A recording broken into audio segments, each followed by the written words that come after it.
భారత చైతన్య యువజన పార్టీ ఆధ్వర్యంలో ఈరోజు నిర్వహిస్తున్న బీసీ సింహగర్జన కార్యక్రమానికి ముఖ్య అతిథులుగా విచ్చేసిన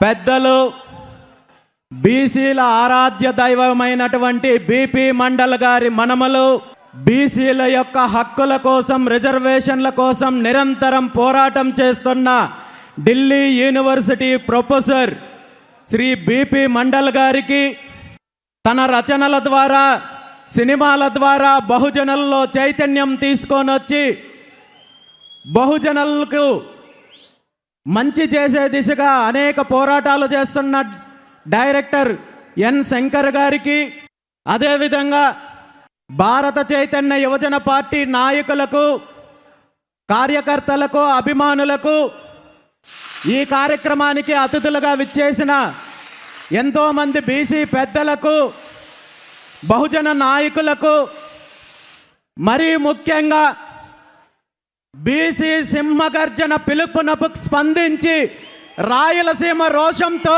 పల్నాడు పౌరుషంతో, కోస్తా కసితో, ఉత్తరాంధ్ర ఉప్పెనల పోరాటాల పురిటిగడ్డ తెలంగాణ నుండి ఉప్పెనలా ఎగసిపడుతూ ఇక్కడికి విచ్చేసిన నా అన్నదమ్ములకు, అక్క చెల్లెలకు, నా బీసీ కుటుంబ సభ్యులకు ప్రతి ఒక్కరికి పేరు పేరున హృదయపూర్వకంగా నమస్కారాలు తెలియజేస్తున్నాను.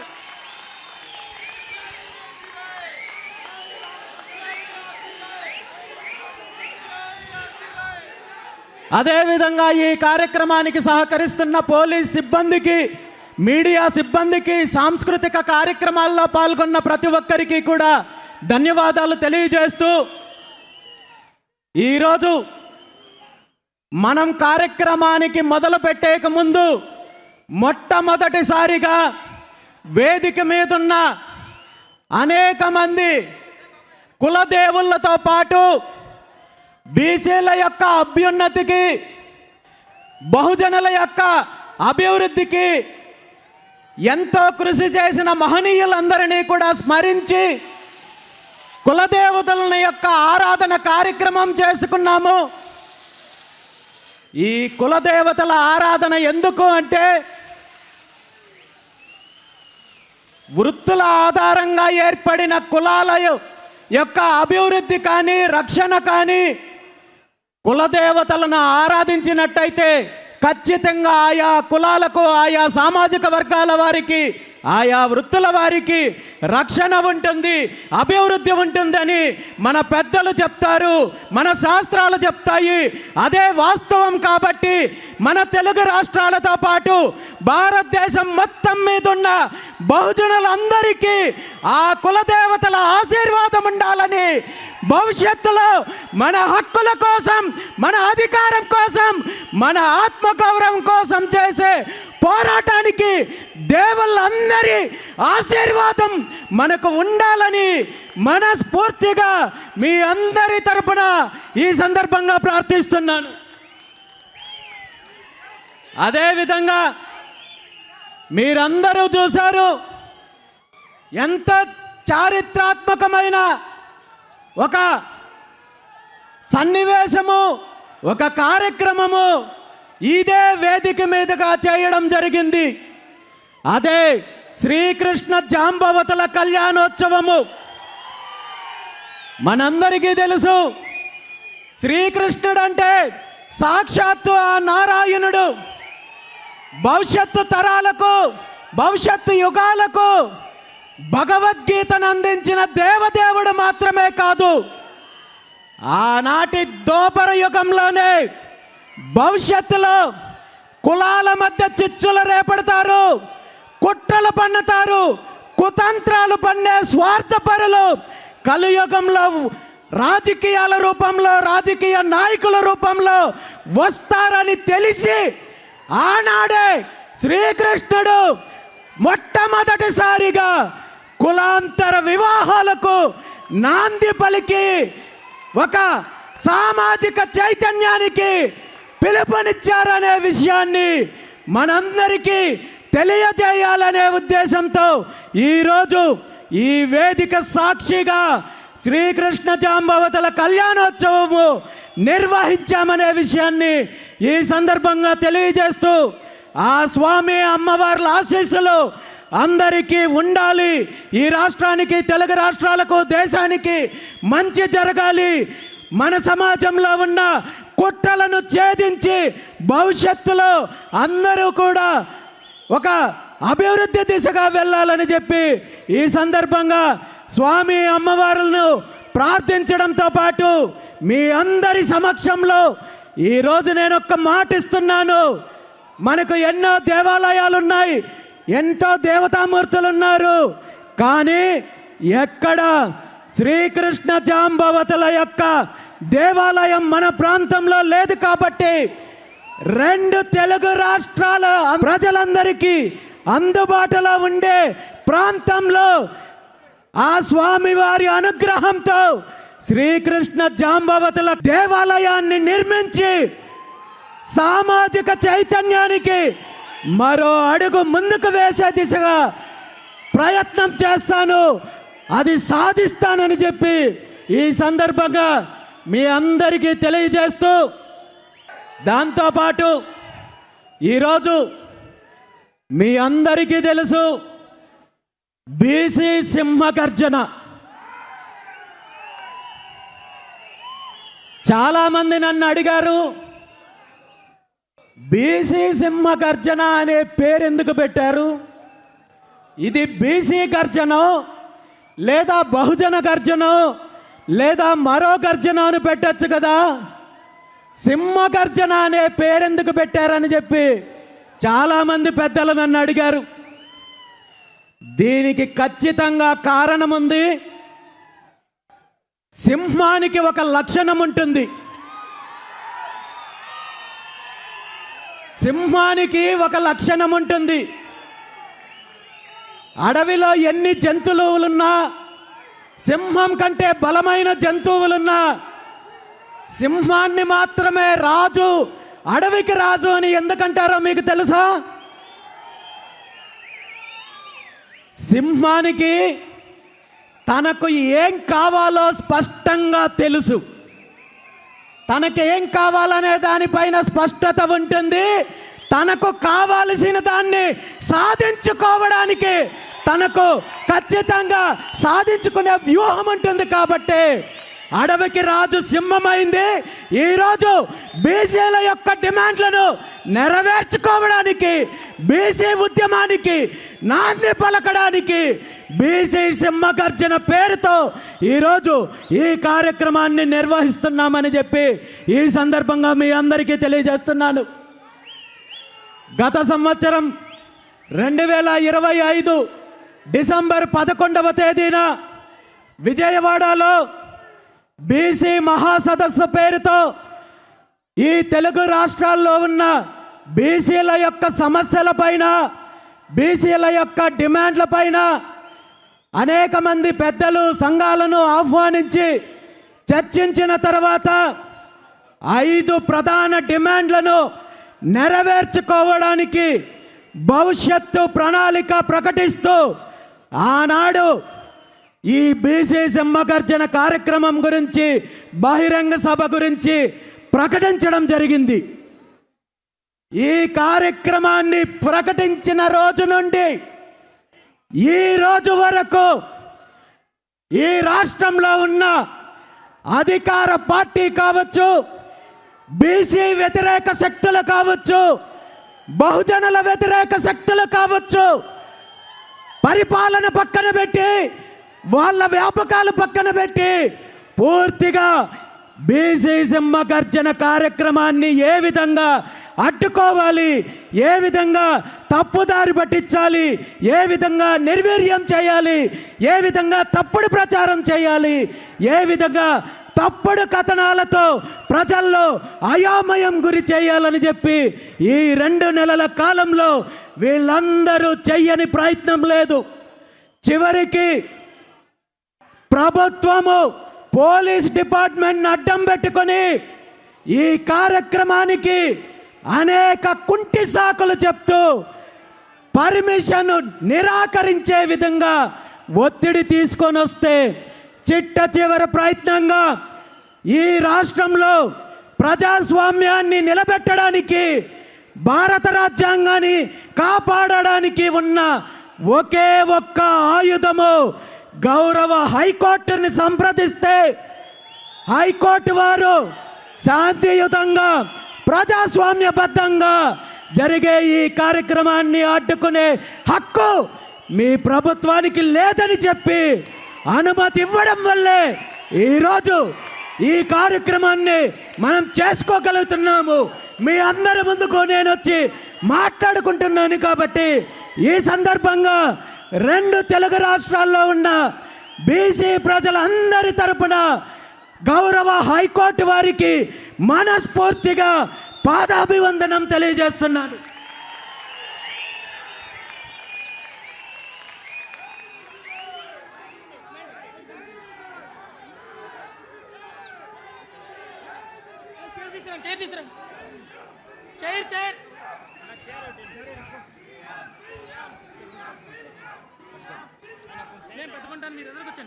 మీ అందరి సమక్షంలో గౌరవ హైకోర్టు ఇచ్చిన ఈ అవకాశం కృతజ్ఞతగా పూలమాల సమర్పించే కార్యక్రమాన్ని కూడా చేస్తున్నానని చెప్పి తెలియజేస్తున్నాను.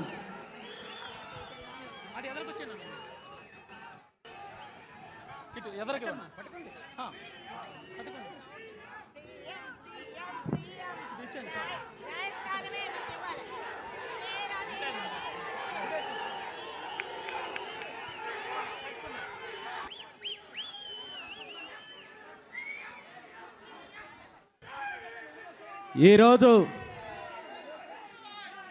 మనం అసలు ఈ బీసీ సింహగర్జన కార్యక్రమాన్ని ఎందుకు నిర్వహిస్తున్నాం?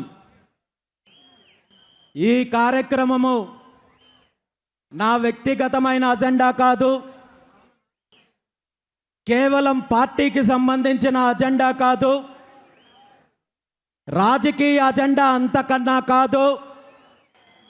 దశాబ్దాల కాలం నుండి మన సమాజంలో 155% పైగా ఉన్న బీసీల యొక్క హక్కులను, డిమాండ్లను సాధించడం కోసము, మన ఆత్మగౌరవం కోసము, మన అధికారం కోసము చేసే ఉద్యమానికి నాంది పలుకుతూ ఈరోజు బీసీ సింహగర్జన కార్యక్రమాన్ని నిర్వహిస్తున్నాం. పెద్దలు మహనీయులు గురజాడ అప్పారావు గారు ఒక మాట అన్నారు, దేశమంటే మట్టి కాదోయ్, దేశమంటే మనసులోయ్ అని అన్నారు ఆనాడు. కానీ ఈరోజు నిజంగా మన తెలుగు రాష్ట్రాల్లో అధిక జనాభా ఉన్న సామాజిక వర్గాలకు కానీ, అదేవిధంగా సమాజంలో అందరికీ సరైన న్యాయం జరుగుతుందా? ఆర్థికంగా కానీ, సామాజికంగా కానీ, రాజకీయంగా కానీ, హక్కుల పరంగా కానీ, అభివృద్ధి పరంగా కానీ, నిధుల కేటాయింపు పరంగా కానీ, పథకాల పరంగా కానీ, ప్రభుత్వాలు ఇచ్చే రాయితీల పరంగా కానీ మన రాష్ట్రంలో, మన తెలుగు రాష్ట్రాల్లో ఉన్న 155% పైగా ఉన్న బీసీలు అణచివేతకు గురవుతున్నారు, వంచనకు గురవుతున్నారు. ప్రతి పార్టీ, ప్రతి ప్రభుత్వము, ప్రతి నాయకుడు తను ప్రతిపక్షంలో ఉన్నప్పుడు బీసీలు మాకు వెన్నెముక, బీసీలు మా పార్టీకి వెన్నెముక, బీసీలను మేము ఉద్ధరిస్తాము, బీసీలకు పథకాలు ఇస్తాము, బీసీలను అభివృద్ధి చేస్తామంటూ కల్లిబొల్లి మాటలు చెప్పి అధికారంలోకి వచ్చిన తర్వాత బీసీలను పూర్తిగా అనగదొక్కే కార్యక్రమం చేస్తున్నారు. బీసీల యొక్క వృత్తులను దోచుకున్నారు, బీసీల యొక్క భూములు దోచుకున్నారు, బీసీల యొక్క అభివృద్ధిని అడ్డుకున్నారు తప్ప ఏ ఒక్క పార్టీ, ఏ ఒక్క నాయకుడు, ఏ ఒక్క ప్రభుత్వము బీసీల అభివృద్ధికి తోడ్పాటును అందించలేదనేది స్పష్టంగా ఈరోజు మనకు కనబడుతోంది. మనం చూస్తున్నాము ఈరోజు బీసీ సింహగర్జన కార్యక్రమాన్ని అడ్డుకోవడానికి పెట్టిన శ్రద్ధలో 1% బీసీల అభివృద్ధి కోసం కేటాయించుంటే ఈరోజు మనందరము ఇలా రోడ్డు మీదకి వచ్చి ఇలా పోరాటం చేయాల్సిన దుస్థితి వచ్చిండేది కాదనే విషయాన్ని ఈ సందర్భంగా మీ అందరికీ తెలియజేస్తున్నాను. బీసీల మీద జరుగుతున్న దాడి, కుట్ర, వంచన కేవలం రాజకీయ పరమో, వ్యాపారంగానో, అభివృద్ధి పరంగానో మాత్రమే కాదు. మనందరం చూసినట్టయితే బీసీల మీద అణచివేత ధోరణి విద్యార్థి దశ నుండినే మొదలవుతోంది. దీనికి ప్రత్యక్ష ఉదాహరణ చెప్పాలంటే ఈరోజు ఆంధ్రప్రదేశ్ రాష్ట్రంలో సుమారు 1124 సాంఘిక సంక్షేమ హాస్టళ్ళు ఉన్నాయి. ఈ హాస్టల్లో బీసీ సామాజిక వర్గాలకు సంబంధించిన విద్యార్థులు 1వ తరగతి నుండి 10వ తరగతి ఇంటర్మీడియట్ వరకు చదువుకునే వేలాది మంది విద్యార్థులు ఈ హాస్టల్స్లో ఉంటూ చదువుకునే పరిస్థితి ఉంటే ఇప్పటి వరకు ఏ ఒక్క ప్రభుత్వము వీళ్ళ యొక్క సంక్షేమం గురించి పట్టించుకున్న పాపాన పోయారా అని చెప్పి ఈ సందర్భంగా అడుగుతున్నాను. ఆంధ్రప్రదేశ్ రాష్ట్రంలో ఉన్న 1124 బీసీ హాస్టల్స్కు కనీసం ఒక్క హాస్టల్కి కూడా సొంత భవనం లేదంటే వీళ్ళకున్న చిత్తశుద్ధి ఏంటో మనం అర్థం చేసుకోవాలి. ఈరోజు ప్రభుత్వాలు గత కొన్ని రోజుల క్రితమే మనం చూసాము 3,32,000 కోట్లు ఏదైతే ప్రవేశపెట్టారో, బడ్జెట్ ప్రవేశపెట్టారో, ఇందులో బీసీ విద్యార్థులు భావి భవిష్యత్తుని నిర్ణయించే యువతకు, విద్యార్థులకు భవనాలు కట్టించడానికి మీకు నిధులు లేవా అని చెప్పి ఈ సందర్భంగా నేను ముఖ్యమంత్రి చంద్రబాబు నాయుడు గారిని అడుగుతున్నాను. అదేవిధంగా ఈరోజు అద్దె భవనాల్లో ఉంటూ చిన్న చిన్న గదుల్లో ఒక్కొక్క గదిలో 20-30 మందిని కనీసము ఏదో కోళ్ళలాగానో లేదా పశువుల్లాగో వాళ్ళని ట్రీట్ చేసే పరిస్థితి ఉంది. కనీస సౌకర్యాలు కల్పించడం లేదు. కనీసము ఈ విద్యార్థులకు పౌష్టికాహారమైన అందిస్తున్నారా అంటే ఒక్కొక్క విద్యార్థికి ప్రభుత్వం అందిస్తున్న మెస్ ఛార్జెస్ ఎంతో మీకు తెలుసా? ఒక్క పూటకే ఎవరికైనా తెలుసా? మన బిడ్డలు, వేలాది మంది బిడ్డలు ఈరోజు బీసీ హాస్టల్స్లో చదువుకుంటున్నారు. వాళ్ళకు ప్రభుత్వము ఉచిత వసతి, ఆహార సౌకర్యం అందిస్తున్నారంటూ ప్రగల్భాలు పలికే ఈ ప్రభుత్వాలు, ఈ నాయకులు మన బిడ్డలకు అందించే ఆహారం విలువెంతో మీకు తెలుసా? ఒక్కో పూటకి కేవలం 13 రూపాయలు మాత్రమే అందిస్తున్నారు. 13 రూపాయలతో ఒక్క పూట భోజనం ఎక్కడైనా దొరుకుతుందా?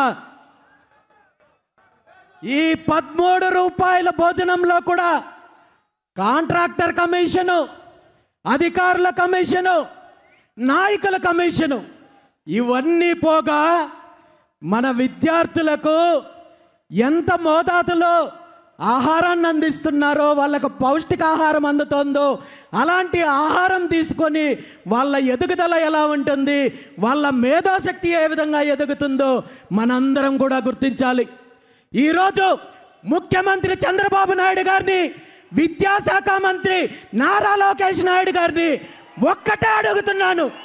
మీ అందరి సమక్షంలో ఈ రాష్ట్రంలో ఉన్న బీసీలందరి తరపున ఒక్కటే అడుగుతున్నారు. మీకు కూడా ఒక అబ్బాయి ఉన్నాడు, ఒక కొడుకున్నాడు, చంద్రబాబు నాయుడు గారి మనమడున్నాడు. మీ మనమన్నే ఈ రాష్ట్రంలో ఉన్న 1124 హాస్టల్స్లో ఎక్కడైనా సరే ఒక్క హాస్టల్లో చేర్పించి వారం రోజులు, కేవలం వారం రోజులు మీ మనమన్ని ఈ హాస్టల్లో పెడితే వారం రోజుల తర్వాత మీ మనమడు మీ దగ్గరకు వచ్చి తాతయ్య ఈ హాస్టల్లో వసతి సదుపాయం చాలా అద్భుతంగా ఉంది, ఆహారం చాలా అద్భుతంగా ఉంది అని మీకు చెప్పినట్టయితే దీనిపైన మీరు ఎటువంటి చర్యలు తీసుకోవద్దు, మీకు సన్మానం చేస్తాము అని ఈ సందర్భంగా తెలియజేస్తూ, అలా కాదు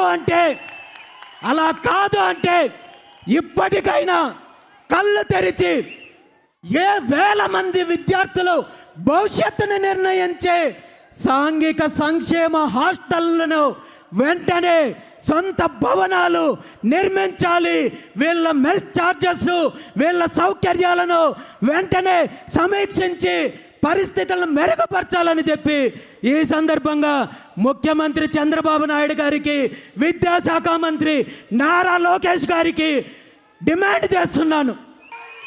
అమ్మా నారా బ్రాహ్మణి గారు, మీరు నన్ను క్షమించాలి. నేను ఈ మాట ఎందుకన్నానంటే మీ బిడ్డను కష్టపెట్టాలో లేదా మీ బిడ్డని బాధ పెట్టాలో అని కాదు. వేలాది మంది మా బిడ్డల యొక్క కష్టము మీకు తెలియాలనే నేను చెప్తున్నాను తప్ప మీ బిడ్డను బాధ పెట్టాలని కాదు. ఇప్పటికైనా ముఖ్యమంత్రి గారు కళ్ళు తెరవాలని చెప్పి ఈ సందర్భంగా తెలియజేస్తున్నాను. పాఠశాల విద్య పూర్తి అయితే ఈ రాష్ట్రంలో విద్యా వ్యవస్థ ఎలా ఉందో మనకు తెలుసు. ఈరోజు బీసీ బిడ్డలు కార్పొరేట్ కాలేజీల్లో, కార్పొరేట్ సంస్థల్లో చదువుకునే పరిస్థితి లేనప్పుడు ప్రభుత్వ పాఠశాలల్లో, చిన్న చిన్న ప్రైవేటు కళాశాలల్లో, ప్రభుత్వ కళాశాలల్లో ఇంటర్మీడియట్, డిగ్రీ లాంటి కోర్సులు చేయడానికి జాయిన్ అవుతుంటే ఇక్కడ విద్యా ప్రమాణాలు సరిగా లేకపోవడము ఒక ఎత్తు అయితే, విద్యార్థులకు కావలసిన సౌకర్యాలు లేకపోవడం మరో ఎత్తు అయితే, అంతకంటే ప్రమాదకరమైన విషయం ఏమంటే ఈరోజు మన భావితరాల భవిష్యత్తు, దేశానికి వెన్నెముక యువత అని చెప్పుకునే మనము, మన యువత ఒక ప్రమాదకరమైన స్టేజ్కి వెళ్తున్నారు, ఒక విషపు వలయంలో చిక్కుకుంటున్నారు. అదే మారక ద్రవ్యాలు, డ్రగ్స్ ప్రపంచం ఈరోజు రాష్ట్రంలో ఎలా ఉంది అంటే, ఒకప్పుడు కేవలము సిటీలకు పబ్బులకు పరిమితమైన డ్రగ్స్, గంజాయి, మారక ద్రవ్యాలు ఈరోజు ఆంధ్రప్రదేశ్ రాష్ట్రంలో విచ్చలవిడిగా చాక్లెట్లు, బిస్కెట్లు అమ్మినట్టు ప్రతి ప్రాంతంలోనూ అమ్ముతున్నారు. ప్రతి ప్రాంతంలోనూ గంజాయి లభిస్తోంది, డ్రగ్స్ లభిస్తోంది. వీటి వల్ల ముఖ్యంగా నష్టపోతున్నది వీటి యొక్క విషపు కోరల్లో చిక్కుకొని ఆరోగ్యాన్ని, జీవితాన్ని, భవిష్యత్తుని నాశనం చేసుకుంటున్నది మన బహుజన బిడ్డలనే విషయాన్ని ఈ సందర్భంగా తెలియజేస్తున్నాను. అధికారంలో ఉన్న వాళ్ళు వీళ్ళ బిడ్డలను ఇలాంటి పరిస్థితులు ఉన్నాయి కాబట్టి విదేశాల్లో చదివించుకుంటున్నారు, పక్క రాష్ట్రాలకు తీసుకెళ్ళి చదువుకుంటున్నారు. కానీ మనం మాత్రము మన బిడ్డలను అవకాశం ఉన్నంత వరకు స్థానికంగా చదివించాలి, చిన్న చిన్న కాలేజీల్లో చదివించుకోవాలని ఆర్థిక స్తోమత లేక, కుటుంబ పరిస్థితులు బాగలేక లక్షలాది మంది విద్యార్థులు ఈరోజు చిన్న చిన్న కాలేజీల్లో చదువుకుంటుంటే, ఈ కాలేజీల్లో, హాస్టల్స్లో, స్కూల్స్లో గంజాయి, మత్తు పదార్థాలు యథేచ్ఛగా ఈరోజు దేశంలో ఎక్కడా లేని విధంగా ఆంధ్రప్రదేశ్లో ఈ విష సంస్కృతి ఉంది అనేది స్పష్టంగా ఈరోజు ప్రభుత్వానికి తెలుసు, అధికారులకు తెలుసు. అయినప్పటికీ కూడా వీళ్ళ స్వార్థ రాజకీయాల కోసం, వీళ్ళు ఒక కుట్ర పన్ని, వీళ్ళ అవినీతి కోసం, వీళ్ళ యొక్క దోపిడీ కోసం, ధనార్జన కోసం మన పిల్లల భవిష్యత్తుని, వీళ్ళ ఆరోగ్యాన్ని పణంగా పెడుతున్నారనే విషయాన్ని ఈరోజు రాష్ట్రంలో ఉన్న విద్యార్థులందరికీ తెలియజేస్తున్నాను. ముఖ్యంగా విద్యార్థుల యొక్క తల్లిదండ్రులకు ఈ సందర్భంగా నేను ఒక్కటే విన్నవించుకుంటున్నాను. మీరు ఉద్యోగాల్లో ఉండొచ్చు, వ్యాపారాల్లో ఉండొచ్చు, కానీ మీ పిల్లల యొక్క పరిస్థితిని ఒక్కసారి గమనించండి అని చెప్పి ఈ సందర్భంగా రాష్ట్రంలో ఉన్న విద్యార్థుల యొక్క తల్లిదండ్రులందరినీ కోరుకుంటున్నాను. ఎందుకంటే ఈరోజు మారక ద్రవ్యాలు, డ్రగ్స్, అదేవిధంగా గంజాయి, మత్తుకి బానిసలయ్యి పూర్తిగా ఆరోగ్యాన్ని చెడగొట్టుకుంటున్నారు. నిజంగా మీ పిల్లలు గంజాయి తీసుకున్నారో లేదో, డ్రగ్స్ తీసుకున్నారో లేదో, దాని స్మెల్ కానీ మరొక్కటి కానీ లేకుండా ఈరోజు వీళ్ళు అలాంటి పదార్థాలను నేరుగా నికోటిన్ లాంటి పదార్థాలు ఊపిరితిత్తులకు వెళ్ళే విధంగా అలాంటి మత్తు పదార్థాలను అందిస్తున్నారు. మీకు వాసన బట్టో ప్రవర్తన బట్టో తెలిసే అవకాశం లేదు. కానీ ఈ విషపు వలయంలో మీ పిల్లలు చిక్కుకున్నట్టయితే ఖచ్చితంగా ఒక 10 సంవత్సరాలు దాటిన తర్వాత ఈ రాష్ట్రానికి సంబంధించిన యువత పూర్తిగా heart complaints, lungs complaints, liver complaints, ఈ విధంగా ఆరోగ్యాన్ని చెడగొట్టడంతో పాటు పూర్తిగా వాళ్ళ భవిష్యత్తు నాశనం అవుతుంది. కాబట్టి ఇప్పటికైనా ఇది ప్రభుత్వం ఏదో కట్టడి చేస్తుంది, చంద్రబాబు నాయుడు గారు ముఖ్యమంత్రి మరొకరు దీని మీద చర్యలు తీసుకుంటారనే నమ్మకం నాకైతే లేదు. కానీ విద్యార్థుల తల్లిదండ్రులు మాత్రము జాగ్రత్తగా ఉండాలి. మీ పిల్లల యొక్క ఆరోగ్యాన్ని కాపాడుకోవాలి, వారి భవిష్యత్తుని కాపాడుకోవాలని చెప్పి ఈ సందర్భంగా తల్లిదండ్రులకు తెలియజేస్తూ, మరీ ముఖ్యంగా మాతృమూర్తులకు ఒక్క విషయం తెలియజేస్తున్నాను. మామూలుగా పిల్లలంటే కేవలము ఆడబిడ్డల సంరక్షణ, వాళ్ళ రక్షణ మీదున్న శ్రద్ధ మగ పిల్లలపైన పెట్టాల్సిన పని లేదు అనే ఆలోచన ఉంటుంది. ఈ ఆలోచన కరెక్ట్ కాదు. ఆడబిడ్డలకి ఎంత ప్రమాదం ఉందో మగ బిడ్డల యొక్క భవిష్యత్తుకి, వారి ఆరోగ్యానికి అంతకంటే ఎక్కువ ప్రమాదం ఉంది. కాబట్టి మాతృమూర్తులు మీ కొడుకులు ఏం చేస్తున్నారు, ఎక్కడ తిరుగుతున్నారు అనే విషయాన్ని గమనించాలి. ఈ వీళ్లకు మీరు మాట్లాడండి, మీరు ధైర్యాన్ని నింపండి, మీరు నిజాయితీగా పెంచండి. అదేవిధంగా ప్రతి తల్లి కూడా ఒక జిదియాబాగా, ప్రతి బిడ్డని ఒక ఛత్రపతి శివాజీలాగా ఒక వీరుడిగా తయారు చేయండి తప్ప ఈ డ్రగ్స్ బానిసానికో లేదా ఇలాంటి విషపు ప్రపంచంలో మీ పిల్లలు ఉన్నట్టయితే బయటకు తీసుకొచ్చే ప్రయత్నం చేయండి. ఇందులో కూడా మన బహుజన బిడ్డలే ఎక్కువ ఉన్నారనే విషయాన్ని మనం గుర్తించాలి, జాగ్రత్త పడాల్సిన అవసరం ఉంది. లేదంటే మన యొక్క యువత భవిష్యత్తులో పూర్తిగా నాశనమయ్యే అవకాశం ఉంది. అదే వీళ్ళు కోరుకుంటున్నారు. ఎందుకంటే మన పిల్లలు చదువుకొని చైతన్యం వచ్చి రేపు సమాజంలో జరిగే అన్యాయం పైన, వీళ్ళ దోపిడీ పైన ఎదురు తిరిగితే వీళ్ళ అరాచకానికి, వీళ్ళ దోపిడీకి అంతం వచ్చే రోజు వస్తుంది. కాబట్టి ఈరోజు ఈ డ్రగ్స్ వ్యాపారం ద్వారా, మారక ద్రవ్యాల ద్వారా మన యువతని చెడగొట్టే ప్రయత్నం చేస్తున్నారు. కాబట్టి దీని మీద ప్రతి ఒక్కరూ కూడా అలర్ట్గా ఉండాలని చెప్పి తెలియజేస్తూ, ఈ సందర్భంగా ముఖ్యమంత్రి చంద్రబాబు నాయుడు గారిని ఒక్కటే డిమాండ్ చేస్తున్నాను.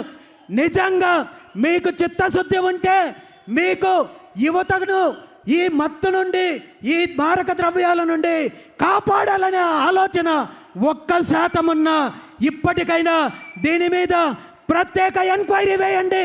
రాష్ట్రంలో జరుగుతున్న డ్రగ్స్ వ్యాపారాన్ని అరికట్టండి. లేదంటే మీ రాజకీయ లబ్ధి కోసమో, మీ వ్యాపారాల కోసమో, మీ అవినీతి కోసమో డ్రగ్స్ వ్యాపారాన్ని కొనసాగించినట్టయితే నేను క్షమించిన, బీసీ సమాజం క్షమించిన, ఈ రాష్ట్రం క్షమించిన భగవంతుడు నిన్ను, నీ కుటుంబాన్ని క్షమించడనే విషయాన్ని ఈ సందర్భంగా ముఖ్యమంత్రి చంద్రబాబు నాయుడు గారిని డిమాండ్ చేస్తున్నాను. విద్యార్థి దశలో ఇన్ని అడ్డంకులుంటే, ఇన్ని కుట్రలుంటే, ఇన్ని పోరాటాలు, ఇన్ని కుట్రలు జరుగుతుంటే, మరి చదువు పూర్తయిన తర్వాత, విద్యాభ్యాసం పూర్తయిన తర్వాత బీసీలకు, బహుజనులకు వచ్చే అవకాశాలు ఎలా ఉన్నాయంటే, ఈరోజు ప్రభుత్వం పరంగా మనం చూస్తున్నాము. ప్రభుత్వ ఉద్యోగాలు ఎలా ఉన్నాయో మనం చూస్తున్నాము. ప్రభుత్వ ఉద్యోగాలు ఒకప్పుడు కొంతవరకు పారదర్శకంగా ఉన్నప్పటికీ ఈరోజు జరిగే ప్రభుత్వ నియామకాల్లో ఎక్కడ పారదర్శకత లేదు. వీళ్లకు కావాల్సిన వాళ్ళకి పైకి ఒక ప్రక్రియ చూపించి లోపల పూర్తిగా ఉద్యోగాలను అమ్ముకునే పరిస్థితి ఉంది తప్ప ఈ రాష్ట్రంలో చిత్తశుద్ధి, నిజాయితీ ఏ మాత్రమో ఉద్యోగ నియామకాల్లో ఏ ప్రభుత్వానికి లేదనేది మనందరికీ తెలుసు. మరి ప్రైవేటు పరంగా వెళ్ళాలంటే ప్రైవేటు సంస్థల్లో, ప్రైవేటు పరిశ్రమల్లో, ప్రైవేటు కంపెనీల్లో ఉద్యోగాలు కావాలంటే మరి రాష్ట్రంలో ప్రైవేటు సంబంధించిన సంస్థల్లో బీసీల వాటా ఎంత అనేది మనం తెలుసుకోవాలి. దళితుల వాటా ఎంత మనం తెలుసుకోవాలి. కనీసం ఈ రాష్ట్రంలో ప్రైవేట్ కంపెనీల్లో కావచ్చు, పరిశ్రమల్లో కావచ్చు 20% కూడా బీసీల వాటా లేదు. కాబట్టి బీసీలకు, బీసీ యువతకు, బహుజనుల యువతకు ఈరోజు ప్రైవేట్ కంపెనీల్లో ఉద్యోగాలు ఇచ్చే పరిస్థితి లేదు అనేది స్పష్టంగా ఈ సందర్భంగా తెలియజేస్తున్నాను. ఎందుకంటే మీకందరికీ ఒక చిన్న ఉదాహరణ చెప్తాను. తిరుపతి ప్రాంతంలో ఒక అమరరాజా అనే ఒక ఫ్యాక్టరీ ఉంటుంది, బ్యాటరీలు తయారు చేసే ఫ్యాక్టరీ. ఈ ఫ్యాక్టరీలో వేలాది మంది ఉద్యోగులు, కార్మికులు పనిచేస్తున్నారు. దురదృష్టం ఏంటంటే రాష్ట్రంలో ఫ్యాక్టరీలు, కంపెనీలు, ప్రాజెక్టులు ఉండడం మంచిదైనప్పటికీ కూడా ఈ ఫ్యాక్టరీలో పనిచేసే సుమారు 13,000 మంది ఉద్యోగుల్లో 90% మంది వాళ్ళ యొక్క సామాజిక వర్గం చెందిన వాళ్ళు ఉన్నారంటే మరి ఇందులో బీసీల వాటా ఎంత, దళితుల వాటా ఎంత, మిగిలిన సామాజిక వర్గాల వాటా ఎంత? ఇది కేవలం ఒక్క పరిశ్రమ, ఒక కంపెనీ, ఒక ఫ్యాక్టరీ కాదు. రాష్ట్రంలో ఉన్న అన్ని పరిశ్రమల్లో కూడా ఈ 2 పార్టీలు వారికి చెందిన వారి కుటుంబానికి సంబంధించి ఏవైతే కోటరీ వ్యవస్థ ఉందో వాళ్ళని నియమించుకుంటున్నారు, వాళ్ళకు ఉద్యోగాలు ఇస్తున్నారు తప్ప మన బీసీ బిడ్డలు, దళిత బిడ్డలు చిన్న చిన్న ఉద్యోగాలు కావాలంటే పక్క రాష్ట్రాలకు పోవాల్సి వస్తుంది, పక్క దేశాలకు పోవాల్సి వస్తుంది. రాయలసీమ ప్రాంతంలో తీసుకుంటే సగం పైగా యువత బెంగళూరుకి వెళ్తున్నారు, చెన్నైకి వెళ్తున్నారు, కువైట్కి వెళ్తున్నారు. కోస్తా ప్రాంతం యువత తీసుకుంటే హైదరాబాద్ వెళ్తున్నారు, మరో ప్రాంతానికి వెళ్తున్నారు తప్ప మన రాష్ట్రంలో ఉద్యోగాలు రాకపోవడానికి ప్రధాన కారణము బీసీలు పరిశ్రమల పరంగా అభివృద్ధి లేదు. కాబట్టి ఈరోజు మనకు ఈ దుస్థితి వచ్చిందనే విషయాన్ని ఈ సందర్భంగా మనందరం గుర్తించాల్సిన అవసరం ఉంది. అదేవిధంగా బీసీలు ఎదుర్కొంటున్న ప్రధాన సమస్యల్లో తీసుకుంటే ఇప్పుడు ప్రభుత్వంలో ఉన్న ఉద్యోగుల యొక్క దుస్థితి ఎలా ఉందో కూడా మనం చర్చించుకోవాల్సిన అవసరం ఉంది. ప్రభుత్వ ఉద్యోగం చేస్తున్న బీసీ ఉద్యోగులు, బహుజన ఉద్యోగులు ఈరోజు ఒక రకమైన అభద్రతా భావంతో తన హక్కులను, డిమాండ్లను కనీసం ప్రభుత్వాన్ని నిలదీయడానికి కూడా భయపడే పరిస్థితి ఉంది. ఎందుకంటే నోరు విప్పితే ట్రాన్స్ఫర్లు చేస్తారేమో అని భయము, ఇంక్రిమెంట్లు కట్ చేస్తారేమో అని భయము, కారణాలు చూపించి సస్పెండ్ చేస్తారేమో అని భయము. ఉద్యమం చేస్తే తన జీవితాన్ని, తన కుటుంబము రోడ్డు మీదకి వస్తుందనే భయంతో ఈరోజు బీసీ ఉద్యోగస్తులు అనేక డిమాండ్లు, న్యాయపరమైన డిమాండ్లు ఉన్నప్పటికీ కూడా నోరు మెదపలేని పరిస్థితి ఈరోజు బీసీ ఉద్యోగుల్లో ఉంది. మరి ఈ పార్టీలకు సంబంధించి ఈ పార్టీల కొమ్ము కాసే ఉద్యోగులైతే ఎన్ని లీవులైనా పెట్టుకోవచ్చు, ఏమైనా చేయొచ్చు, రాజకీయాలు చేయొచ్చు, ఎన్నికల ప్రచారాలు చేయొచ్చు, ఏ ఒక్కరూ మాట్లాడే పరిస్థితి ఉండదు. కానీ బీసీ ఉద్యోగస్తులు మాత్రము కనీసము వారి కుటుంబాలకు సంబంధించిన, బంధువులకు సంబంధించిన శుభకార్యాల్లో పాల్గొనాలంటే కూడా భయపడే పరిస్థితి ఈరోజు ఈ రాష్ట్రంలో ఉంది. ఈ సందర్భంగా రాష్ట్రంలో ఉన్న బీసీ ఉద్యోగులందరికీ కూడా నేను ఒక్కటే తెలియజేస్తున్నాను, మీ హక్కుల కోసం, మీ డిమాండ్ల కోసం, న్యాయపరమైన డిమాండ్లు ఏవైతే ఉన్నాయో వాటికి మీరు పోరాటానికి సిద్ధమైతే మీకు అండగా నేనుంటాను, బీసీవై పార్టీ ఉంటుందని చెప్పి ఈ సందర్భంగా మీ అందరికీ మాటిస్తున్నాను. అదేవిధంగా ఈరోజు ఇంకా సామాజికంగా ఈ రాష్ట్రంలో బీసీల పరిస్థితి ఎలా ఉందో మనం చూడవచ్చు.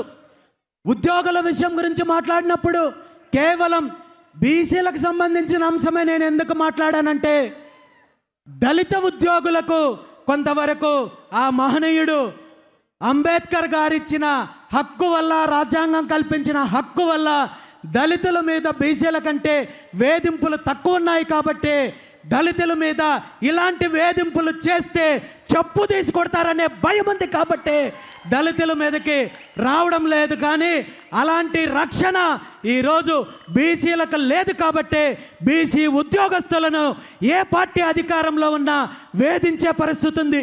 మరి సామాజికంగా తీసుకుంటే ఈరోజు బీసీలకు దక్కుతున్న గౌరవం ఏంటి, బీసీ సామాజిక వర్గాలకు సంబంధించిన పరిస్థితులు ఎలా ఉన్నాయి, ఈ రాష్ట్రంలో అనేక అంశాల విషయం మాట్లాడుకుంటే ఎక్కడ బీసీలకు సామాజిక న్యాయం దక్కడం లేదనే విషయము ఈ సందర్భంగా మనం గుర్తించాలి.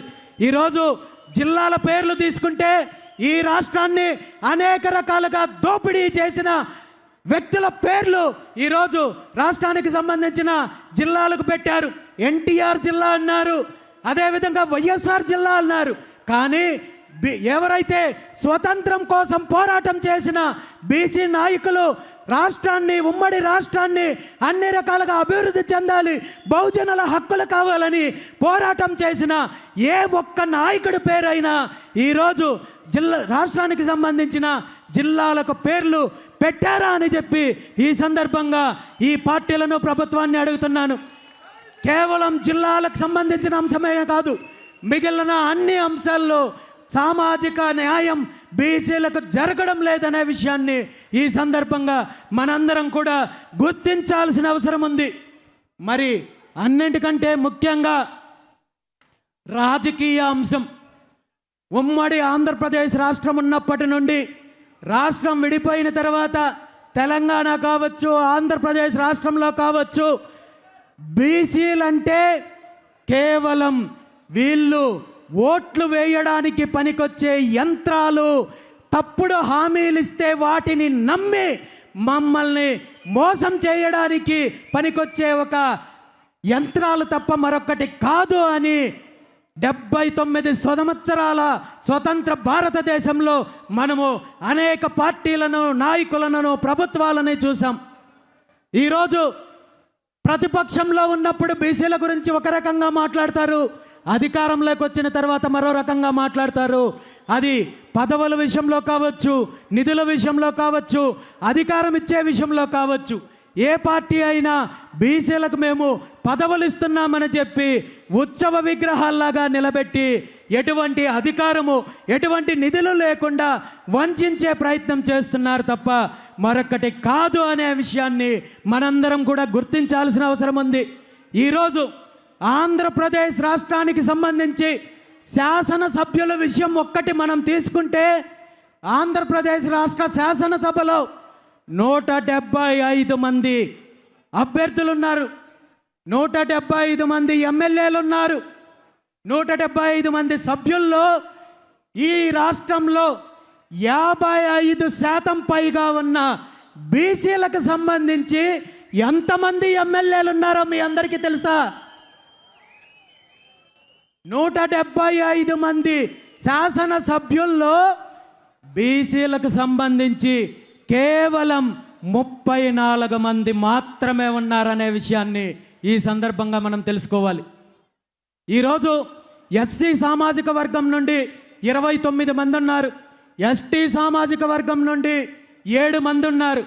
అంటే ఆనాడు బాబాసాహెబ్ అంబేద్కర్ గారు రిజర్వేషన్ల హక్కు కల్పించారు కాబట్టి దళితులకు ఈరోజు రాష్ట్రంలో 20% ఉన్న దళితులకు 36 మంది సభ్యులు ఉండే అవకాశం వచ్చింది. కానీ ఆ హక్కు, ఆ రిజర్వేషను 55% ఉన్న బీసీలకు లేదు కాబట్టి కేవలం 34 మందికి మాత్రమే పరిమితమయ్యాం.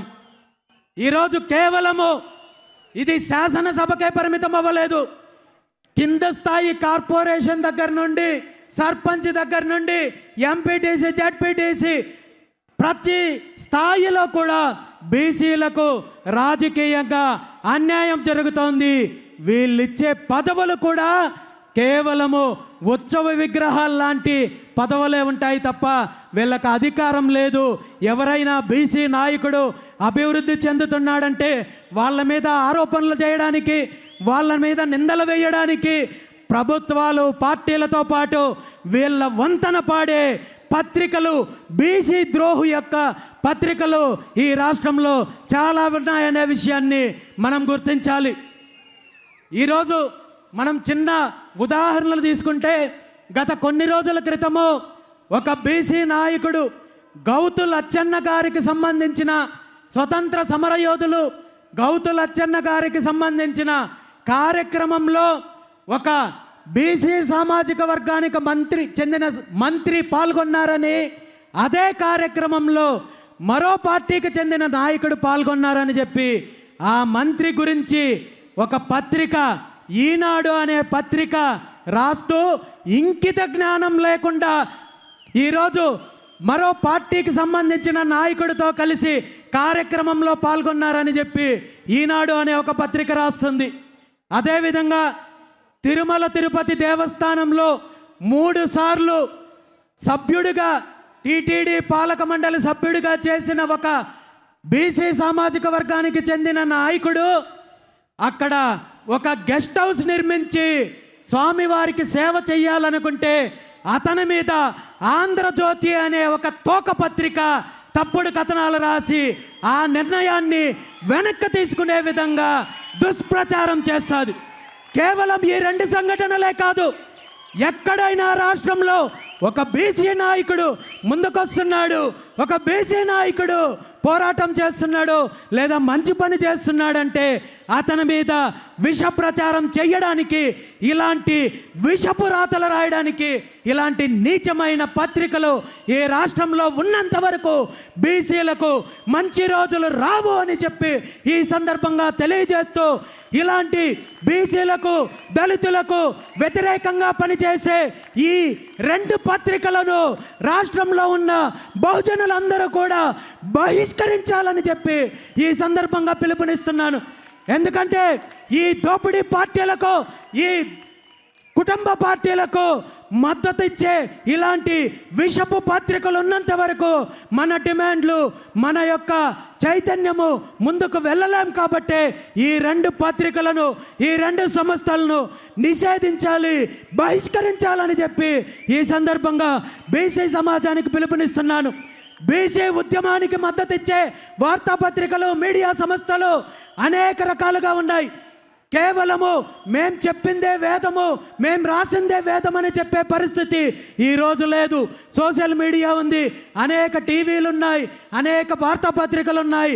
వీళ్ళందరి ద్వారా బీసీల యొక్క న్యాయమైన డిమాండ్లకు వీళ్ళ మద్దతుతో మనం ముందుకెళ్ళినట్టయితే ఖచ్చితంగా భవిష్యత్తులో అధికారం మనకు వస్తుంది అనే విషయాన్ని ఈ సందర్భంగా తెలియజేస్తున్నాను. మరీ ముఖ్యంగా ఈ 2 పార్టీల్లో ఉన్న బీసీ నాయకులు కూడా ఒక్కసారి ఆలోచించాలని చెప్పి ఈ సందర్భంగా నేను కోరుకుంటున్నారు. ఇంకెంతకాలం ఈ బానిసత్వం, ఇంకెన్ని తరాలు ఈ వంచన, ఇంకెన్ని తరాలు ఈ ఆత్మగౌరవాన్ని చంపుకొని ఈ పార్టీలు మోచేతి దగ్గర, మోకాళ్ళ దగ్గర కూర్చొని మన భవిష్యత్తుని, ఈ రాష్ట్ర అభివృద్ధిని పూర్తిగా కుంటపడేలా చేసి వీళ్ళ యొక్క దోపిడీకి మనం మద్దతు ఇవ్వాలి, వీళ్ళ దోపిడీకి మనం అండగా నిలబడాలి. ఇప్పటికైనా మనం మారాల్సిన అవసరము, చారిత్రాత్మకమైన అవసరం ఉంది. మీరందరూ కూడా ఆలోచించాలని చెప్పి ఈ సందర్భంగా ఈ దోపిడీ పార్టీల్లో ఉంటున్న బీసీ నాయకులను కోరుకుంటున్నాను.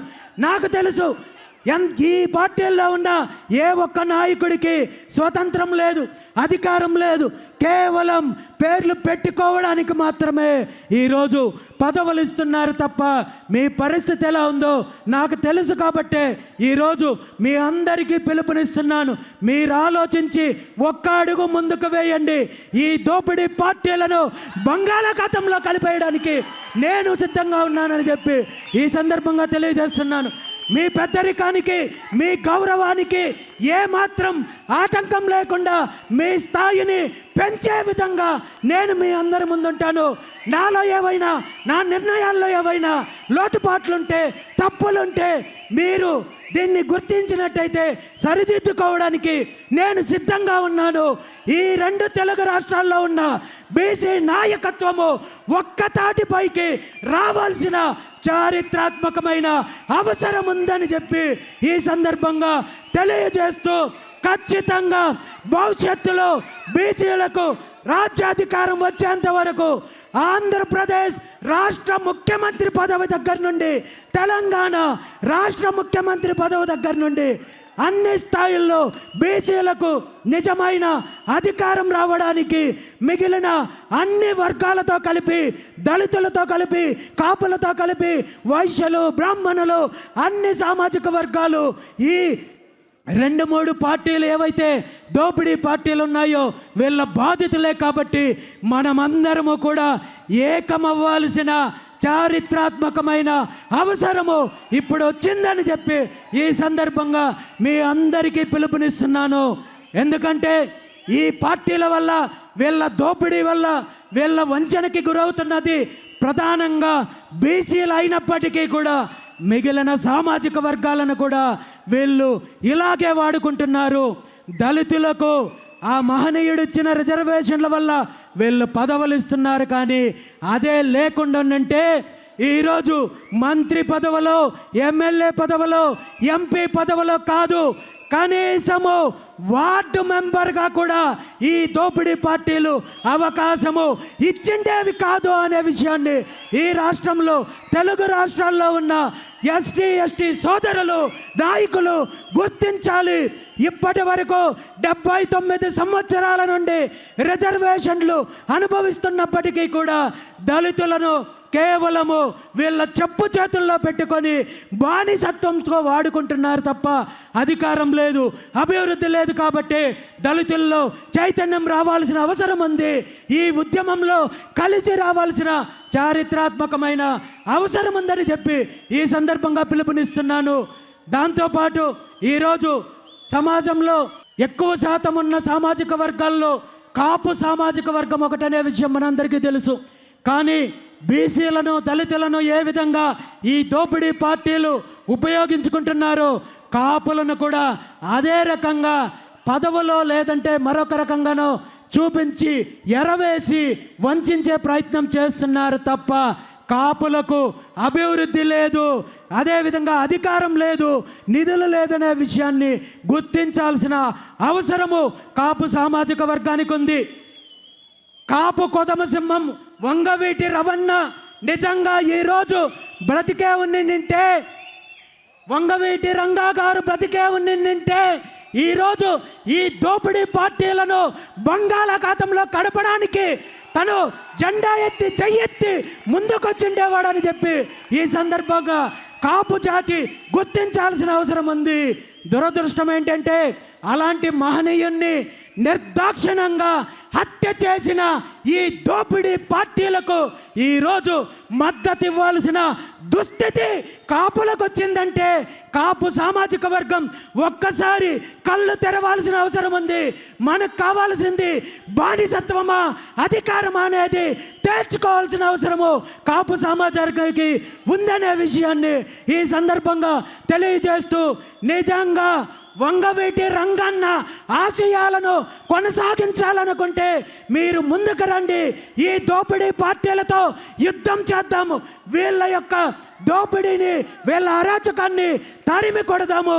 దానికి కలిసి పని చేయడానికి నేను సిద్ధంగా ఉన్నాను. మీరు సిద్ధమైతే ముందుకు రండి. నేను ముందుండి ఈ ఉద్యమాన్ని నడిపిస్తానని చెప్పి ఈ సందర్భంగా తెలియజేస్తున్నాను. ఉమ్మడి ఆంధ్రప్రదేశ్ రాష్ట్రం ఏర్పడడానికి ప్రధాన కారణమైన పొట్టి శ్రీరాములు గారి సామాజిక వర్గం, వైశ్య సామాజిక వర్గం ఈరోజు రాజకీయంగా ఏ స్థితిలో ఉంది? ఉత్తర భారతదేశంలో రాజకీయాలను శాసిస్తున్న బ్రాహ్మణ సామాజిక వర్గం ఈ రాష్ట్రంలో రాజకీయంగా, ఆర్థికంగా ఏ పరిస్థితి ఉంది? ప్రతి ఒక్క సామాజిక వర్గము ఆలోచించాల్సిన అవసరము వచ్చింది. ఖచ్చితంగా ఈ దోపిడీ పార్టీల యొక్క పరిపాలన, అరాచకము భవిష్యత్తులో కొనసాగితే ఈ రాష్ట్రంలో మనకు మిగిలేది చిల్లి గవ్వ కూడా ఉండదు, బిచ్చమెత్తుకునే పరిస్థితి కూడా ఉండదు. మన భూములు అమ్ముతున్నారు, మన భూములు దోపిడీ చేస్తున్నారు, వనరులు దోపిడీ చేస్తున్నారు, ఇసుక దోపిడీ చేస్తున్నారు, శాండ్ దోపిడీ చేస్తున్నారు, అదేవిధంగా మైన్స్ దోపిడీ చేస్తున్నారు, మినరల్స్ దోపిడీ చేస్తున్నారు. పూర్తిగా రాష్ట్రాన్ని దోచేసి మన పిల్లలకు భవిష్యత్తు తరాలకి వీళ్ళు చిప్పని అందించడానికి సిద్ధంగా ఉన్నారు, కుట్ర పన్నారు. కాబట్టి ఈరోజు ఈ రాష్ట్రంలో ఉన్న అన్ని సామాజిక వర్గాలు ఆలోచించి ముందడుగు వేయాల్సిన అవసరం ఉంది. 2 తెలుగు రాష్ట్రాల్లో రాజకీయ మార్పు రావాల్సిన అవసరం ఉంది. బహుజనులకు ఒక పక్క మన డిమాండ్లు, మన హక్కుల కోసం పోరాటం చేస్తూనే మరో పక్క అధికారం దిశగా అడుగులు ముందుకు వేయాల్సిన అవసరం ఉంది. దానికి నాయకత్వం వహించడానికి బీసీవై పార్టీ సిద్ధంగా ఉంది. వీళ్ళు ఎన్ని ఇబ్బందులు పెట్టినా, ఎన్ని ఆటంకాలు సృష్టించినా, ఎన్ని కేసులు పెట్టినా, ఎన్ని వేధింపులు పెట్టినా నా ప్రయాణం నా కంఠంలో ఊపిరున్నంత వరకు కొనసాగుతుంది తప్ప వీళ్ళ చిల్లర చేష్టలకు ఎక్కడ భయపడే పరిస్థితి లేదని ఈ సందర్భంగా మీ అందరికీ తెలియజేస్తూ ఈ ప్రయాణంలో ఈ ఉద్యమానికి నాంది పలుకుతూ మొట్టమొదటిసారిగా ఈరోజు ఈ బీసీ సింహగర్జన ద్వారా ప్రభుత్వానికి మనము మన హక్కులు, మన న్యాయపరమైన డిమాండ్లు సాధించడం కోసము 5 ముఖ్యమైన డిమాండ్లతో ఈరోజు బీసీ సింహగర్జన కార్యక్రమం ద్వారా మనం ఈ ఉద్యమానికి నాంది పలుకుతున్నామనే విషయాన్ని ఈ సందర్భంగా మీ అందరికీ తెలియజేస్తున్నాను. మీ అందరికీ తెలుసు, బీసీ సింహగర్జన యొక్క ఎజెండా 5 ప్రధాన డిమాండ్లు అనే విషయం మీకు తెలుసు. అందులో మొట్టమొదటిది ఈ రాష్ట్రంలో బీసీలకు రక్షణ చట్టం కల్పించాలి. ఎందుకు రక్షణ చట్టం కల్పించాలి? నిజంగా బీసీలకు రక్షణ చట్టం కల్పించాల్సిన ఆవశ్యకత ఈ రాష్ట్రంలో ఉందా లేదా అనే విషయము నాకంటే, మీకంటే, మనందరికంటే, బహుజనులందరికంటే, బీసీలందరికంటే ప్రస్తుత ముఖ్యమంత్రి చంద్రబాబు నాయుడు గారికి బాగా తెలుసు. ఎందుకంటే తను ప్రతిపక్షంలో ఉన్నప్పుడు ఆనాటి ప్రభుత్వం జగన్మోహన్ రెడ్డి గారి ప్రభుత్వ హయాంలో బీసీల పైన దాడులు జరుగుతున్నాయి, హత్యలు జరుగుతున్నాయి, బీసీలను వేధిస్తున్నారు అని చెప్పి నేను అధికారంలోకి వస్తే 100 రోజుల్లో బీసీలకు రక్షణ చట్టాన్ని అమలు చేస్తానని చెప్పి ఊరు వాడ బహిరంగ సభల్లో, పాదయాత్రల్లో ముఖ్యమంత్రి చంద్రబాబు నాయుడు గారు, వాళ్ళ పుత్రరత్నం నారా లోకేష్ గారు, వాళ్ళ పార్టీ మేనిఫెస్టో, వాళ్ళ కార్యకర్తలు దండోరా వేసే కార్యక్రమం చేశారు. మరి ఈరోజు అధికారంలోకి వచ్చి 20 నెలలు కావస్తోంది. ఈ 20 నెలల కాలంలో బీసీల పైన, బీసీ నాయకుల పైన, బీసీ మహిళల పైన, బీసీ ఉద్యోగస్తుల పైన అనేక రకాల దాడులు జరిగాయి, అరాచకాలు జరిగాయి, హత్యలు జరిగాయి. ఇదే అధికార తెలుగుదేశం పార్టీకి సంబంధించిన బీసీ కార్యకర్తల్ని నిర్దాక్షిణ్యంగా హత్య చేసినప్పటికీ కూడా ఈ రోజు వరకు ముఖ్యమంత్రి కానీ, లోకేష్ కానీ, అధికారంలో ఉన్న పార్టీ కానీ ఏ ఒక్కరూ రక్షణ చట్టం గురించి కనీసం నోరిప్పే పరిస్థితి లేదు. తేలుగుట్టిన దొంగల్లాగా ఈ 18 నెలల కాలంలో ఎన్ని రకాలుగా రక్షణ చట్టం యొక్క ఆవశ్యకత గురించి బీసీ నాయకులు, సంఘాలు, బీసీవై పార్టీ పోరాటం చేసినప్పటికీ కూడా ఒక్క అడుగు కూడా ముందుకు వెయ్యని పరిస్థితి ఉంది. దీని మీద ప్రభుత్వం నిర్ణయం తీసుకోకపోగా మరీ ఘోరంగా వీళ్ళ యొక్క తోకపత్రిక ఏదైతే ఉందో ఈనాడు ద్వారా తప్పుడు రాతలు రాసే ప్రక్రియను కొనసాగిస్తున్నారు.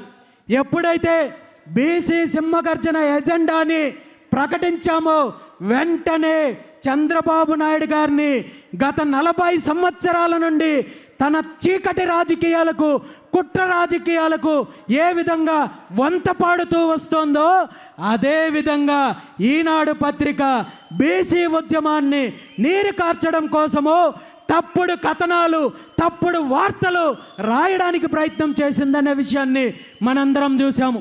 బీసీ రక్షణ చట్టం సిద్ధమైపోయింది, ముసాయిదా సిద్ధమైపోయింది, రేపో మాపో ముందుకొచ్చేస్తోందంటూ ఎక్కడ ముఖ్యమంత్రి గారు కానీ వాళ్ళ పుత్రరత్నం కానీ ఆ పార్టీకి సంబంధించిన నాయకులు కానీ మంత్రులు కానీ ఎమ్మెల్యేలు కానీ ఎంపీలు కానీ ఏ ఒక్కరూ ప్రకటన చెయ్యకపోయినా ముఖ్యమంత్రి గారు వాళ్ళ పుత్రరత్నానికి అనధికారికంగా సర్వశాఖ మంత్రి అప్పచెప్పినట్టు సమాచార శాఖ ఏమైనా ఈనాడు పత్రిక అప్పచెప్పారేమో మరి వీళ్ళు ఎటువంటి ప్రకటన లేకుండా తప్పుడు రాసే ప్రయత్నం చేశారు. ఇప్పటికీ కూడా ముఖ్యమంత్రికి ప్రభుత్వానికి ఈ బీసీ రక్షణ చట్టం అమలు చేయాలనే చిత్తశుద్ధి లేదు అనేది మనం గుర్తించాలి. ఇప్పుడు ఒక్కటే డిమాండ్ చేస్తున్నాను, ఇప్పటికైనా మీ కుట్ర రాజకీయాలు పక్కన పెట్టి వెంటనే బీసీలకు రక్షణ చట్టం కల్పించాల్సిన బాధ్యత మీకుంది అని చెప్పి ఈ సందర్భంగా ముఖ్యమంత్రి చంద్రబాబు నాయుడు గారిని డిమాండ్ చేస్తున్నాను. మరో ముఖ్యమైన అంశం ఏంటంటే బీసీలకు రాజధాని ప్రాంతంలో 1000 ఎకరాలు, కనీసం 1000 ఎకరాలు కేటాయించమని చెప్పి మనం డిమాండ్ చేస్తున్నాం.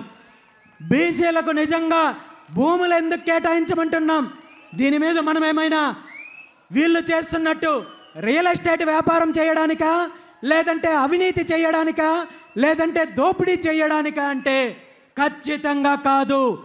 బీసీలకు భవిష్యత్తు అవసరాల కోసం భవిష్యత్తులో బీసీ భవనాలు, బీసీలకు సంబంధించిన విద్యా సంస్థలు నిర్మించడానికో పరిశ్రమలు స్థాపించడానికో మీరు చెప్పుకునే అభివృద్ధిలో ఈ రాష్ట్రంలో ఉన్న 55% పైగా ఉన్న బీసీల యొక్క వాటా మేము ఈరోజు అడుగుతున్నాము.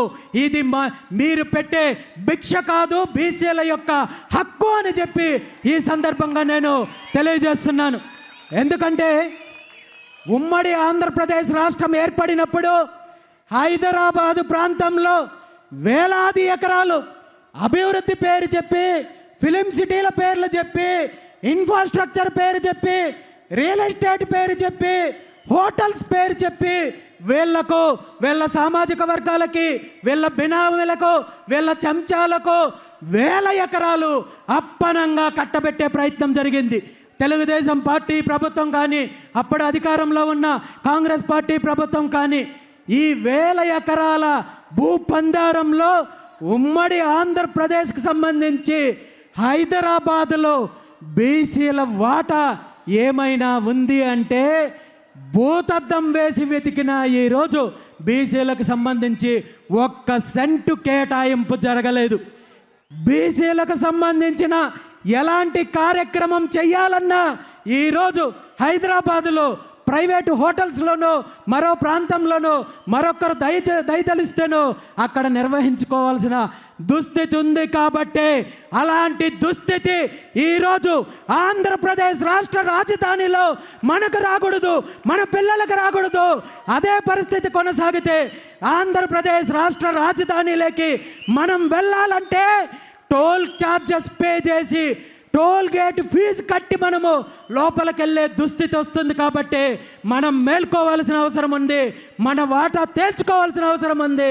ఖచ్చితంగా ముఖ్యమంత్రి చంద్రబాబు నాయుడు గారికి డిమాండ్ చేస్తున్నాను, ఈ అంశం పైన మీరు నిర్ణయం తీసుకోవాలి.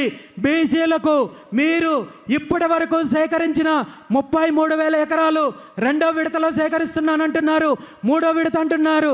సుమారు 75 నుండి 80,000 ఎకరాలు సేకరించేది మీ కుటుంబం కోసమో, మీ బినామీల కోసమో, మీ అవినీతి కోసమో మరొకటో కాదు.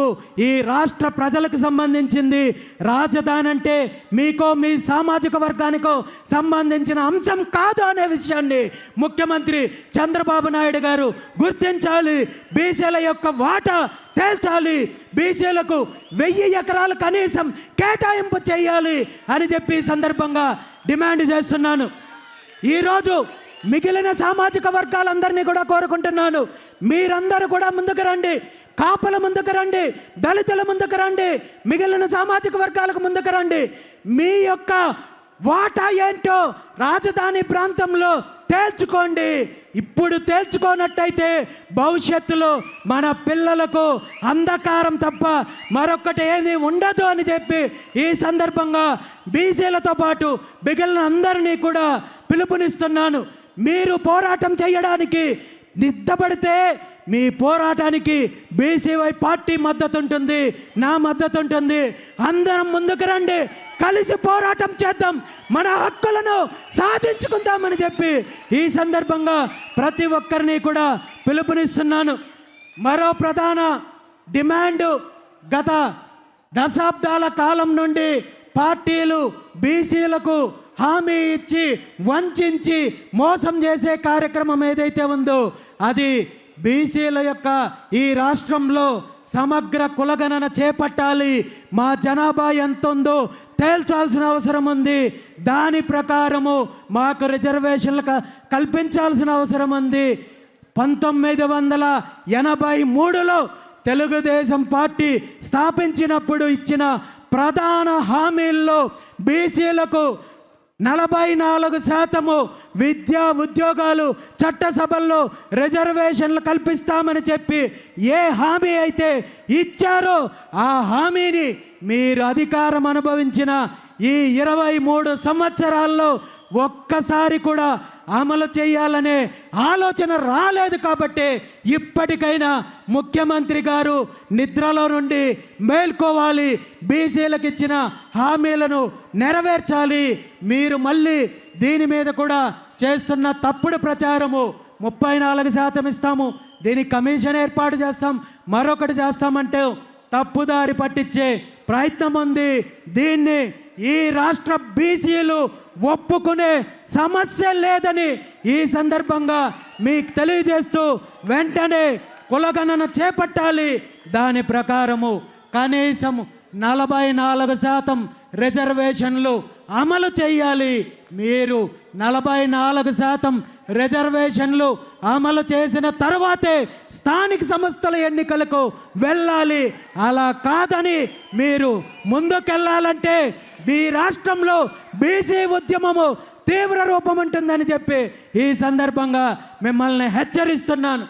మరో ముఖ్యమైన అంశము, ఈరోజు గతంలో అధికారంలో ఉన్న జగన్మోహన్ రెడ్డి గారు కానీ తెలుగుదేశం పార్టీ ప్రభుత్వంలో కానీ బీసీల యొక్క సామాజిక వర్గాల కోసము కార్పొరేషన్లో నియమిస్తున్నాము, చైర్మన్లు నియమిస్తున్నాము, పాలక మండలి నియమిస్తున్నామని చెప్పి గొప్పలు చెప్పుకునే వీళ్ళు నిధుల విషయంలో మళ్ళీ బీసీలను మోసం చేస్తున్నారు.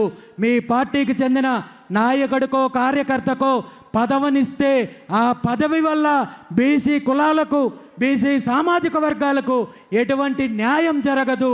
ఇది నిధులు కేటాయించినప్పుడే జరుగుతుంది. కాబట్టి వెంటనే బీసీ సామాజిక వర్గాలకు చెందిన కార్పొరేషన్లకు నిధులు కేటాయించాలని చెప్పి ఈ సందర్భంగా ముఖ్యమంత్రి చంద్రబాబు నాయుడు గారిని డిమాండ్ చేస్తున్నాను.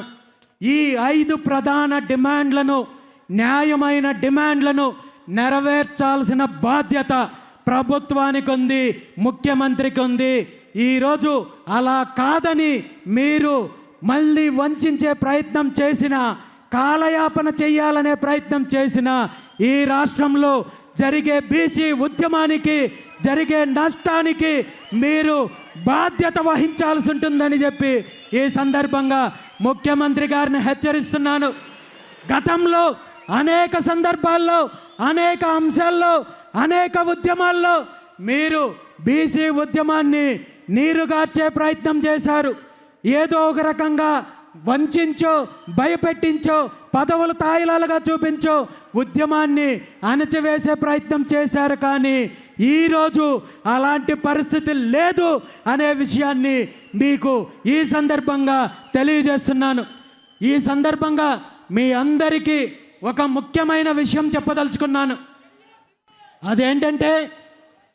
అదేంటంటే తెలుగుదేశం పార్టీ గతంలో జరిగిన అనేక బీసీ ఉద్యమాల్ని ఏ విధంగా అణచివేయాలనుకుంటున్నారో అదేవిధంగా ఈరోజు బీసీవై పార్టీ ఆధ్వర్యంలో జరుగుతున్న ఈ ఉద్యమాన్ని కూడా అణిచివేయడానికి అనేక కుట్రలు, అనేక కుతంత్రాలు చెయ్యడానికి ప్రయత్నం చేశారనే విషయాన్ని ఈ సందర్భంగా మీ అందరికీ తెలియజేస్తున్నాను.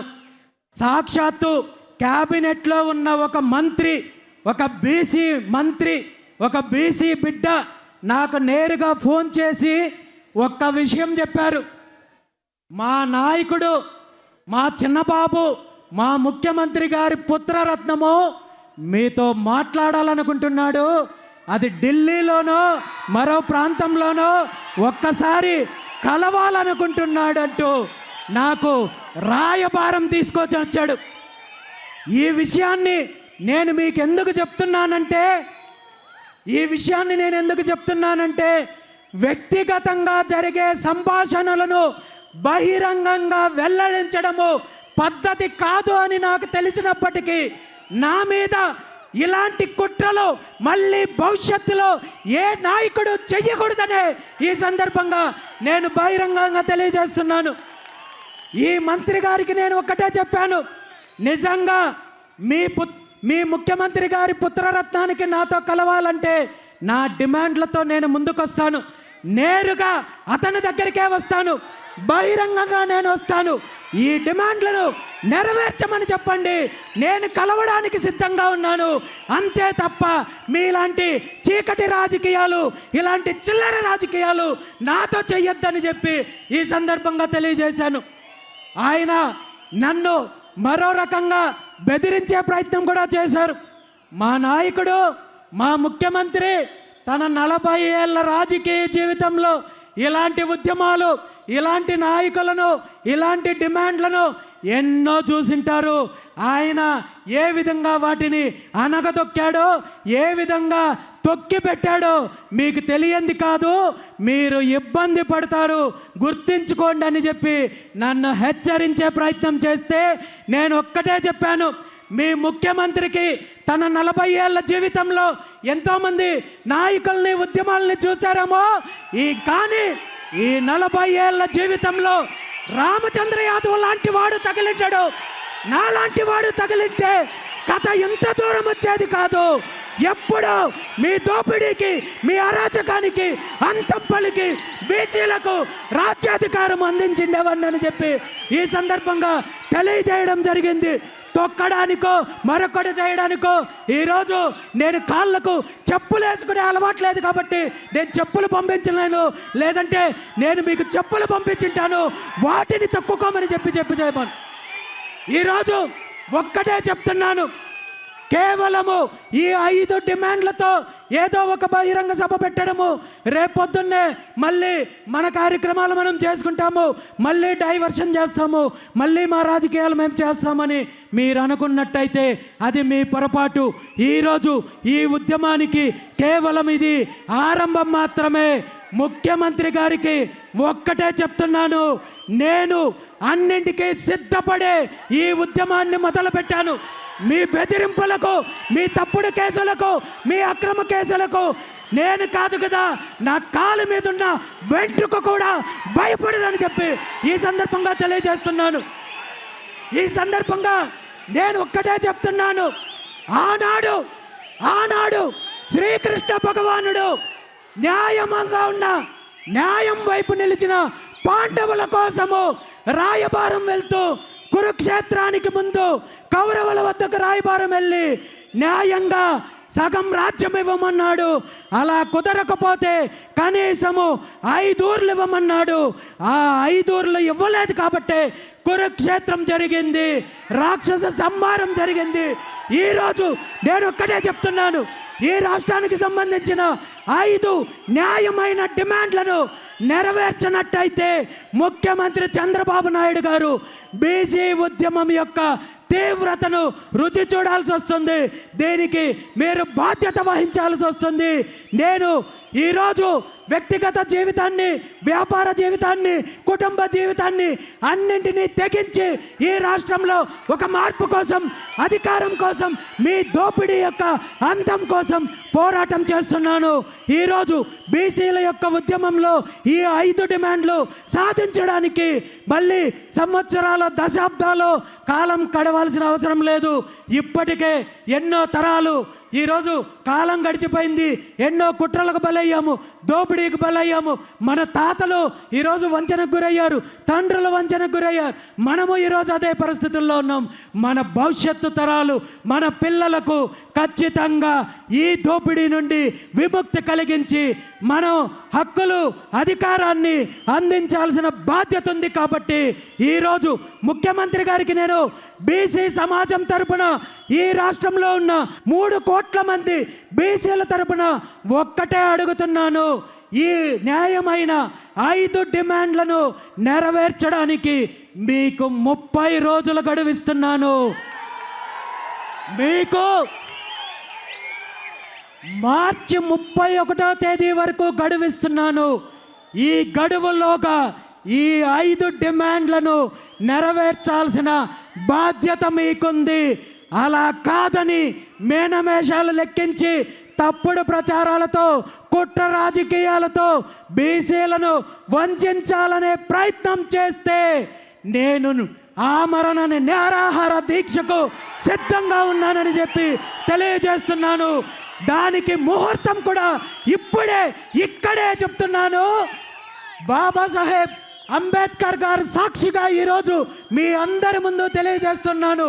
మహాత్మా జ్యోతిరావు పూలే గారి జయంతి ఏప్రిల్ 11వ తేదీన విజయవాడ నడిబొడ్డులో రాజధాని ప్రాంతంలో ఆమరణ నిరాహార దీక్షకు నేను సిద్ధంగా ఉన్నానని చెప్పి ఈ సందర్భంగా తెలియజేస్తూ, ఈరోజు బీసీల యొక్క న్యాయమైన డిమాండ్లను నెరవేరుస్తారా లేదా బీసీ ఉద్యమానికి మీరు ముందుకొస్తారో తేల్చుకోవాల్సింది ముఖ్యమంత్రి చంద్రబాబు నాయుడు గారని ఈ సందర్భంగా తెలియజేస్తూ, ఇప్పటికైనా మీ కుట్ర రాజకీయాలని పక్కన పెట్టి ఈ 5 డిమాండ్ల విషయంలో స్పష్టంగా ముందుకు రావాలని చెప్పి ముఖ్యమంత్రి గారిని డిమాండ్ చేస్తూ, భవిష్యత్తులో ఈ రాష్ట్రంలో ఉన్న అన్ని సామాజిక వర్గాలను కలుపుకుంటూ ఏకం చేసి ఐక్యత తీసుకొని వచ్చి మన ఆత్మగౌరవం కోసం, అధికారం కోసం బీసీవై పార్టీ ఎలాంటి పోరాటానికైనా సిద్ధంగా ఉందని చెప్పి ఈ సందర్భంగా తెలియజేస్తూ, ఈరోజు జరుగుతున్న కార్యక్రమానికి సహకరించిన ప్రతి ఒక్కరికి, ప్రత్యక్షంగా పరోక్షంగా సహకరించిన ప్రతి ఒక్కరికి ధన్యవాదాలు తెలియజేస్తూ, ఈ కార్యక్రమం కోసము అహర్నిశలు కష్టపడిన బీసీవై కుటుంబ సభ్యులు, బీసీ నాయకులు, బీసీ వాదానికి మద్దతు ఇచ్చే ప్రతి ఒక్కరికి కూడా ధన్యవాదాలు తెలియజేస్తూ, ఇది అంతం కాదు, ఆరంభం మాత్రమే. ఈ రాష్ట్రంలో మరో చరిత్ర రాయడానికి, మన యుగం ఆరంభం కావడానికి, మన శకం మొదలవ్వడానికి ఇది ఆరంభం అనే విషయాన్ని ఈ సందర్భంగా తెలియజేస్తూ, మీ అందరికీ కూడా మరొక్కసారి ధన్యవాదాలు తెలియజేస్తూ, జై హింద్, జై బీసీ, జై బీసీవై.